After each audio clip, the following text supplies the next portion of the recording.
Nos vamos sentando, por favor, que...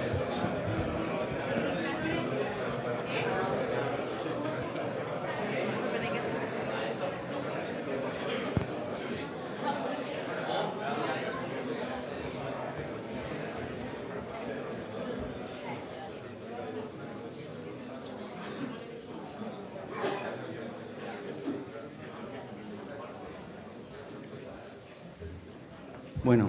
como ha habido un poquitín de adelanto, pues yo creo que vamos a aprovechar de no despreciarlo. Y en la próxima mesa se le dio un tiempo de 2 horas, en el cual invito a todo el mundo a que participe, porque yo creo que vamos a tener tiempo suficiente para el debate. Antes de meternos en la sesión, me gustaría recordar por parte de la organización que os han dejado unas encuestas de valoración y que nos piden a todos, por favor, que las implementéis y al salir las dejéis en la mesita de allá. Dicho esto, bueno, pues desde que cogí el servicio me di cuenta, Eduardo me lo había comentado, pero que tienes que adquirir responsabilidades que jamás pensé que tendría que lidiar en esas plazas, como por ejemplo, con 50 años que tengo ahora, considerarme un poco mayor, no considerarme mayor, ser joven, no lo sé, en cualquier caso, lidiar con unas tendencias en el servicio con gente profesionalmente que probablemente sean todos capaces de hacer de todo, pero que por inquietudes, porque se han metido en esas líneas, pues la realidad es que te encuentras lidiando alguna vez en alguna sesión entre las tendencias que llamo de radicalistas y focalistas en el servicio. Y curiosamente, pues te ves muchas veces tener que tomar la última palabra en cuanto a qué se le va a ofertar a un paciente. ¿Y esto por qué? El tratamiento focal ha irrumpido de la mano de la sesión anterior, de una mejor caracterización del diagnóstico prostático por resonancia y más o menos las biopsias de fusión y todo lo que en la interesante mesa anterior nos han dicho. Por lo tanto, esta mesa, Juan Pablo me dio la libertad de organizarla como quisiera y lo que he hecho es hacer una introducción con las oportunidades del tratamiento focal. Después, gente joven, y ahí meto a Juan Casanova, que me va a pagar la comida por ello, y Alejandro Quintas, pues nos van a pasar 2 vídeos y nos van a contar someramente su experiencia. Después de esos 2 vídeos, les pasé unas preguntas ya y les pedí por favor que nos respondieran a todos conforme a su experiencia. Probablemente es una experiencia de un grupo como el de Asturias que está empezando con el tratamiento focal contra una experiencia un poquitín más consolidada. Tampoco consideramos que ya hemos superado la curva de aprendizaje como es el nuestro. Y yo, después de sus opiniones y de las que queráis dar los demás de la sala, pues daré 2 o 3 pinceladas de los datos más relevantes o más consolidados que pueda haber en la literatura de cada tema. Bien, esta es una diapo clásica en la disyuntiva en lo que decía de focalistas y de radicalistas. Yo creo que la virtud siempre está en el término medio y en este caso, en el término medio, pues puede situarse la terapia focal, que está claramente establecida, y esto no vamos a meternos, en muchos otros tumores, mama, cirugía renal, por ejemplo, en nuestra especialidad. Y esto viene de la mano de, bueno, que los tratamientos radicales llevamos mucho tiempo haciéndolos, sabemos sus resultados, pero también sabemos sus efectos secundarios. Y, por otro lado, la vigilancia activa, pues últimamente, y sabéis que estoy muy implicado en esto, pues se ha consolidado en nuestro país.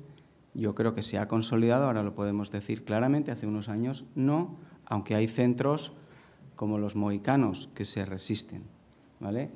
Pero bueno, está en guía clínica y es una evidencia. Yo siempre he dicho que la vigilancia activa es la respuesta al sobrediagnóstico.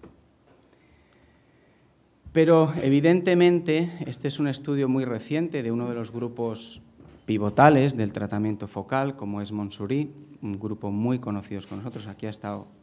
Sánchez Salas, yo pienso que varias veces, hablándonos de ello. Y como veis, ya sabéis que, excepto el TUCAT, que lo vamos a mentar varias veces, no hay estudios prospectivos aleatorizados, pero sí que hay estudios de un nivel un poquito inferior, pero no por ello que hay que desdeñar, que es lo que tenemos hasta ahora, como son los estudios pareados. Y este es un estudio en el que podéis ver en gráfica verde oscura que inicialmente, antes de tratarse, pues los pacientes que van a hemiablación prostática o a una cirugía robótica, por un grupo también súper consolidado en cirugía robótica, como es Montsouris, pues a 3, 6 y 12 meses los resultados en continencia son francamente mejores en el grupo de robótica, en el grupo de tratamiento focal. Y cuando nos adherimos o nos centramos en el resultado por IPEF de la función sexual, la preservación de la función sexual, pese a que es un grupo consolidado en cirugía robótica y que nos ha enseñado a todos a hacer previamente cirugía laparoscópica, pues la caída de la cirugía, incluso con cirugía con preservación, pues la caída de la función sexual es evidente. Y querría reseñar este corresponde al gráfico de los cuestionarios de función sexual en hemiablación por distintas técnicas, HIFU o CRIO. Y fijaros que también quiero reseñar que tampoco es que no haya ninguna caída en función sexual con el tratamiento focal. Ojo. Las guidelines siguen siendo tremendamente inexactas en el tratamiento focal no me gusta, casi nunca me gusta copiar y mostrar las diapos pegadas de las guías, pero es que en este caso me pareció alarmante porque vienen a decir una cosa tan vaga como que, bueno, que lo único que podemos hacer un poco de la literatura que he publicado es en HIFU, en crioterapia y en el TUCAT, pero en las otras formas casi que no podemos ni hacer caso a sus resultados. Y por otro lado, lo que sí ha cambiado es un poco que dentro de estudios, la recomendación es fuerte, pero sigue siendo dentro de clinical trials, es decir, en nuestro servicio, por ejemplo, no hacemos ningún tratamiento focal que no esté incluido en un ensayo o por lo menos en un registro internacional que permita evolutivamente ver cómo van estas terapéuticas. Porque terapéuticas hay muchas. Es difícil preparar una sesión de tratamiento focal y pretenderse leer todas las series que hay. Es imposible, diría yo. Técnicas. Lo que sí que hemos aprendido con esta, yo diría, 10 años de recorrido de focal es que un poco la energía ablativa, esto ya nos lo decían los de Montsouris, es lo de menos. La mayoría de ellas tienen mecanismos de acción diferentes, no me voy a meter en ellas, tienen tecnología diferentes, no me voy a meter en ese jardín, pero tienen resultados o la capacidad destructiva del tumor, o por lo menos se les intuye similar a todas ellas, porque no hay estudios que confronten unas con otras. Bien, este es si alguien quiere empezar a meterse en la literatura de tratamiento focal, que se deje de trabajar 3 meses o que se lea un artículo de review como pueda ser para empezar de aquí para atrás. Y este es un artículo de Valerio que se publicó el año pasado en una revista seria y que, fijaros, y esta es una diapositiva que José Domínguez, que es uno de los focalistas de mi servicio, presentó en la masterclass hace poco que hacemos de cáncer de próstata, de 3.000 y pico publicaciones, aplicando los criterios Prisma, bajamos a un número ridículo de 37 estudios valorables para un estudio con esta metodología. O sea que él comentaba de forma jocosa que hay muchísimos más estudios, publicaciones de reviews que de artículos originales, muchísimos más, con lo cual de 3.000 y pico a 37 estudios. Y estos estudios, quizá podíamos dejar aquí la charla, si no fuéramos un poquito exigentes con nosotros mismos, que tienen un seguimiento medio, bueno, en ese rango, una tasa de efectos secundarios baja, unas tasas de continencias excelentes, unas tasas de potencia comparada con los tratamientos radicales también excelentes, y esto lo vamos a ir desglosando también porque oncológicamente es lo que a mí más me interesa. La persistencia de cáncer de próstata significativo entre un 0 y un 13%, la persistencia o recurrencia, no se sabe, de cáncer de próstata no significativo en un rango entre un 5 y un 26%. Y este mismo artículo, utilizando una clasificación que pondera el nivel donde está la investigación de cada una de las técnicas, va desde la radiofrecuencia, que está en fase de innovación, y la que dijéramos es la que más en pañales está, braqui y electroporación irreversible las considera, exploraciones. Desarrollo es la siguiente fase, de abajo arriba es la electroporación irreversible y el tratamiento focal con láser, y considera ya en una fase más consolidada la braquiterapia, el TUCAT, que es el único ensayo, como he dicho, fase 3 randomizado publicado hasta la actualidad, la crioterapia y el HIFU. Y ahora permitirme atreverme a deciros nuestros criterios de inclusión, que cuando he preparado esta charla con Juan y con José, que son los dos encargados del tratamiento focal en el servicio, pues habíamos establecido hace un año y pico unos criterios que ya de por sí habían evolucionado, porque nosotros fuimos el centro español que más pacientes reclutó para el estudio del TUCAT, y nos movíamos inicialmente con los criterios de inclusión del TUCAT, que como vais a ver luego ahora quedan un poquitín desfasados, pero yo me atrevo a cuestionarme en este momento algún criterio de inclusión, como pueda ser, está claro que ahora hemos de ir al grupo intermedio o grupo grado 2, tenemos claro que tiene que ser un tumor si es Gleason 7 unilateral, tenemos claro que hemos de usar la biopsia transperineal y la resonancia para meternos en esta estrategia terapéutica, pero yo particularmente no creo que sea una clínica miccional, dijéramos, un prostatismo hablando mal, ligero o leve,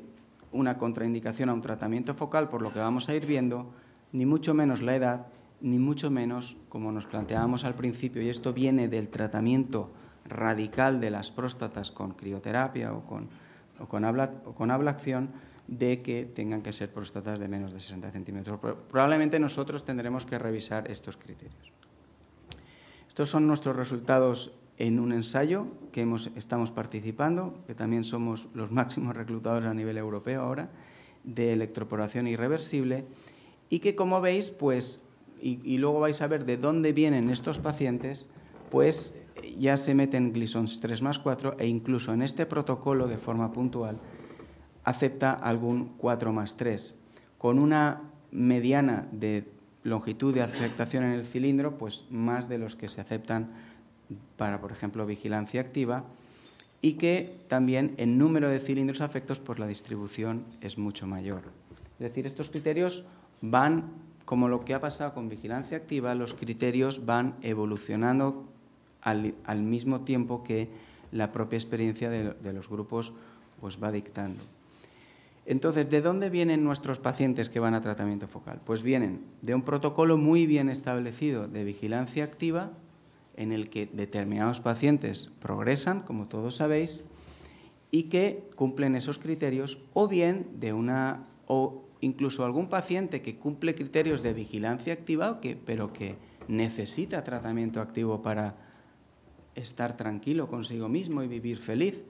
Pues a ese paciente entendemos en el servicio que no hay por qué negarle un tratamiento focal, aunque hay que advertirle que esto es un tratamiento activo y que puede tener complicaciones y consecuencias. Y el otro gran grupo de pacientes es aquellos que siguen viniendo, no de nuestro centro, porque ya no hacemos casi nunca esta estrategia, pero de otros centros que vienen con un candidato a tratamiento focal y que, bien caracterizados en una segunda fase con una resonancia y una biopsia transperineal, pues cumplen criterios de tratamiento focal. Y se les sigue, tampoco hay unos criterios muy establecidos, ni incluso con las metodologías Delfin y los grupos de consenso, de cómo seguir los pacientes de tratamiento focal. Y aquí, al final, un servicio se ha de mojar y establecer unas normas para que todos hagamos los mismos. Y estas son las nuestras, lo cual no quiere decir que sean las correctas. PSA trimestral, los 2 primeros años, luego semestral. Resonancia viene dada porque se hace, lógicamente, antes de las biopsias de control y muy contaminado por este criterio, por la participación en ensayos clínicos. Las biopsias de seguimiento son siempre transperineales y si las resonancias después del tratamiento focal ven un área, y eso sería otro debate a tomar con los radiólogos, de persistencia o recurrencia del tumor sospechosa, habría una biopsia dirigida de 2-3 cilindros a esa zona. Y a partir del tercer año y 2 resonancias y 2 biopsias negativas, nos planteamos seguir anualmente con una resonancia. Y cuando hacemos un tratamiento focal, tenemos este criterio, que también hay disparidad de criterios en cuanto a cómo es o qué es una progresión bioquímica tras tratamiento focal, pero hemos adoptado el criterio más estándar de NADIR más 2 y, como he dicho, cuando hay una lesión sospechosa, vamos no solamente a la biopsia según volumen, entre 20 y 30 cilindros, volumen prostático, más los 2-3 cilindros del área sospechosa. Pero ¿cuántos candidatos hay tratamiento focal? Este es un estudio ya un poco antiguo, del 2011. Son prostatectomías radicales, prostatectomías radicales derivadas del PROTECT. Como sabéis, el PROTECT viene a su vez derivado del ensayo, el screening inglés, que está recientemente publicado. Y, por resumiros el cuento, al final, analizando las piezas de prostatectomía de tumores todos de bajo riesgo o de riesgo intermedio, que son los que entraron en ese grupo, pues finalmente, de las prostatectomías que se hacen, un cáncer de próstata con enfermedad significativa, es decir, Gleason 7, unifocal, hay un 18%. Siguen en esas próstatas detectándose, según unos criterios de Epstein o unos criterios más liberales que los de Epstein, pues un 68% de Gleason 6 PT2. Y hay un subgrupo de pacientes de un 24% que dijéramos son tumores de lo que se llama anatomía patológica desfavorable, que bueno, aquí pues tampoco está claramente testado el tratamiento focal. Con lo cual, como regla, a mí me gusta mucho las reglas mnemotécnicas porque al final es muy difícil retener tanta información en la cabeza. Y aproximadamente entre un 10 y un 20% de los pacientes de los estudios derivados de las piezas de prostatectomía serían candidatas a tratamiento focal. Solamente una regla de un quinto, que es una regla, como digo, que en este curso ha pasado ya 3 veces. Un quinto de pacientes se benefician de inmunoterapia en cáncer de próstata, en cáncer de vejiga metastásico, un quinto de pacientes son candidatos a tratamiento focal y el otro quinto no me acuerdo, os lo decía, pero hay otro quinto. Pero está claro que tenemos que ir de la mano de una tecnología como es la resonancia y como es la biopsia transperineal. Esto creo que sí que es un consenso ya, o por lo menos no sé qué opináis vosotros, ya superado por la mejor caracterización del lóbulo contralateral e incluso un 23% de aumento del Gleason. Y la resonancia, pues no me voy a detener aquí, ya hemos hablado mucho, pero actualmente es necesario y lo que nos hemos dado cuenta en nuestro propio servicio es que la colaboración entre urólogos y radiólogos y patólogos es, aquí me he equivocado, no es onco, sino patólogos, perdón, es absolutamente necesaria. Y sería interesante que le preguntarais a Juan Casanova, que fue el que lo presentó el año pasado en Gijón, que os diera el concepto de concordancia. Hemos hecho una escala de acuerdo con los patólogos y en un comité semanal se revisan las anatomías patológicas de las biopsias hechas la semana anterior, se plantean las resonancias, cómo se va a hacer la fusión de las que se van a hacer al día siguiente, y se cruzan los datos. Y Ana Calatrava, que os habló ayer, establece un criterio de concordancia y vemos cómo en el tiempo esos niveles de concordancia van claramente superándose mes a mes, diría yo, ¿vale? Y Evidentemente, los compañeros italianos nos han hablado, y con una experiencia que creo que ya es exportable a todo el mundo, de las mejoras de la caracterización prostática con la biopsia por fusión, sin poder, por otro lado, despreciar el mapeo prostático. Luego, y esta es una diapo que se presentó aquí y me la cedió Mark Emberton, y que de alguna forma o con clasificaciones similares todo el mundo hemos seguido el código de los semáforos. Es decir, el verde, tumores de menos de 5 milímetros, Gleason's 3+3 serían probablemente candidatos a vigilancia activa. El rojo, probablemente tumores de más de 10 milímetros de afectación del core, de más de 4+3, pues probablemente serían candidatos a tratamiento focal, a tratamiento radical, y probablemente aquí los focalistas es donde tendrían su razón de ser. Pero quiero advertir que uno de los estudios que se ha presentado hoy, el PROMIS, los resultados de la resonancia los da con un criterio en biopsia que consideramos muchos grupos que es excesivo. O dicho de otra forma, cuando el PROMIS analiza 3 criterios de enfermedad agresiva en próstata, y cuando nos adherimos al más parecido que usamos en el IVO para considerar un cáncer significativo, el valor predictivo negativo de la resonancia no es 89, 90, 95, como nos han dicho las series pivotales, sino baja a un 72%. Es decir, ojo con extender los resultados de las series pivotales a cualquier radiólogo, a cualquier resonancia, porque nos podemos estrellar. Y esto decía de la buena colaboración entre radiólogos, aquí sí que lo he puesto bien, radiólogos, urólogos y patólogos en ese comité, permitió establecer, derivado de un autor externo que publicado en 2011, un esquema de biopsia previo que ahora mismo nos permite usar un lenguaje común. En las sesiones ya no se habla lesión sospechosa que no capta contraste y restringe en el cuerno lateral, no, en AL2. Y todo el mundo sabemos en la sesión dónde está L2. Y todo el mundo sabemos después ir a ver la resonancia de control en AL2. Esto es fundamental. Yo creo que esto es tan importante como la biopsia de fusión en sí misma. Y además, ese grupo colaborativo da pie a que se revisen, se establezcan mejoras, como es el criterio de concordancia que os acabo de comentar, e incluso se plantean hipótesis de trabajo,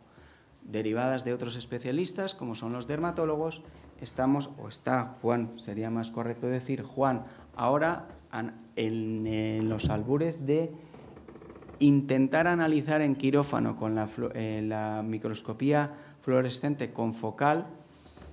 que como sabéis es una tecnología que permite un poco sustituir la necesidad de biopsia, pues analizando el core en quirófano, ver la concordancia. Es una cosa parecida a lo que hablábamos ayer del en tracto urinario superior, lo que había presentado Breda. Ver la correspondencia de lo que uno puede interpretar al ojo en una imagen que parece como un escáner de un documento. Hay que teñir el core con una fluoresceína y después ver la concordancia que nos dice Ana Calatrava de ese mismo cilindro. Si esto, discurrido 2 o 3 años, Juan nos lo puede presentar en próximos duos, pues así lo haremos, porque sería interesante, porque Juan es el focalista más radical, dicho de la forma, y ya piensa que entonces, si él es capaz de diagnosticar que eso es clínicamente significativo, puede, dado que tiene la gradilla allí puesta y ha hecho la biopsia por mapeo y por fusión, pues en ese momento cambiar la gradilla y hacer una crioterapia hiperfocal de eso, sin comprometer que en el resto de las biopsias de la próstata Ana Calatrava luego nos diga, no, es que aparte tiene un Gleason 8 en otro lado, pues 15 días después le hagamos una prostatectomía radical. Bueno, esto es una hipótesis, pero será bonito ver, Juan, tus resultados en unos años. Y como veis, esta diapo la habéis visto 40 veces, técnicas de ablación, pues hay muchas y se han ido de las más agresivas, ¿vale?, respetando solo la bandeleta, a lo que realmente es focal, ¿no? Tampoco tenemos en la literatura, como pasa con las técnicas, estudios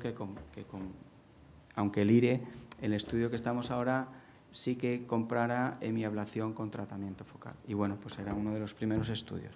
Lo dejo aquí, ahora ellos van a presentar sus vídeos y después pasaremos a las incógnitas a resolver. Me pondré el manto de radicalista y os haré unas preguntas a vosotros y a la audiencia. Ahora van los vídeos.